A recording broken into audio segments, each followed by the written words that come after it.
ఈరోజు గోపాల్పూర్ గ్రామంలో వెల్మ సంఘానికి ఒక మంచి సంకల్పంతో భూమి పూజ చేసిన కార్యక్రమానికి విచ్చేసిన రవణ గారికి అట్లే పెద్దిరెడ్డి గారికి మరియు బోయినపల్లి శ్రీధర్ అన్న మా అందరిని గౌరవపదంగా ఒక్కసారి కాదు 2-3 సార్లు కూడా పాపం తను ఫోన్ చేసి మీరు ఎన్ని పనులున్న పక్క పెట్టి రమ్మని ప్రత్యేకంగా వాళ్ళు ఈ చుట్టుపక్కల ఉన్నటువంటి పెద్దలందరినీ కూడా పిలవడం నిజంగా కూడా తన పట్టుదల చాలా మంచి ఆలోచన విధానంతోనే తను ముందుకు పోతూ ఉన్నాడు.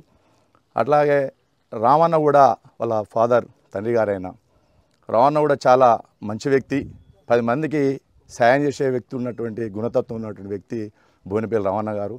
పాపం క్రిస్టియన్స్లు వారు మా హుజరాబాద్ మండలంలో కూడా అన్ని గ్రామాల నుంచి వెళ్ళి వెల్మ సంఘం ఒక భవనం నిర్మించుకోవాలని పట్టుదలతో నేను ఎన్నుకోండి ఒక తన అధ్యక్షుడు ఉండి నేను ఉపాధ్యక్షుడు ఉండి కూడా ల్యాండ్ కొనుగోలు చేయడం జరిగింది.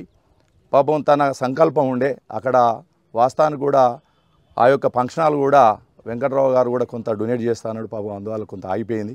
తప్పకుండా దాన్ని ఇది అన్నీ కూడా వేనన్నతో కూడా చెప్పడం జరిగింది. వేనన్న కూడా చాలా గోపాల్పూర్ గ్రామంలో చిన్న దగ్గర నుంచి వెళ్ళి యుగండకు పోయి తను అంచెలంచెలుగా చాలామందికి ఉపాధి కల్పిస్తూ తను ఎంతో అభివృద్ధికి తోడ్పడుతూ ఉన్నాడు. పెద్దలు చెప్పినట్టుగా తను నిజంగా కూడా ఇప్పుడు ఉండంగానే పెట్టాలనే సంకల్పం కూడా ప్రతి వ్యక్తిలో ఉండాలి. తప్పకుండా ఆ విధంగా అందరూ ఎదిగినటువంటి ప్రతి వ్యక్తి చిన్నవారు ఎవరైనా ఉన్నా కూడా సంఘాల కొరకు తప్పకుండా కృషి చేయాలని ఈ సందర్భంగా తెలియజేస్తూ పెద్దలన్నట్టు నా వంతు కూడా ఎంతో కొంత సహకారం అందిస్తా అని శ్రీధరన్న పిలిచినందుకు సంతోషకరంగా ఈ భవనం తప్పకుండా కొద్ది రోజులని అంటే జస్ట్ 6-7 నెలల్లో కంప్లీట్ చేస్తారని సందర్భంగా తెలియజేస్తూ గోపాల్పూర్ గ్రామ వెల్మ సంఘం అందరికీ కూడా మీ కృతజ్ఞతలు చెప్తూ తెలియజేస్తా ఉన్నాం.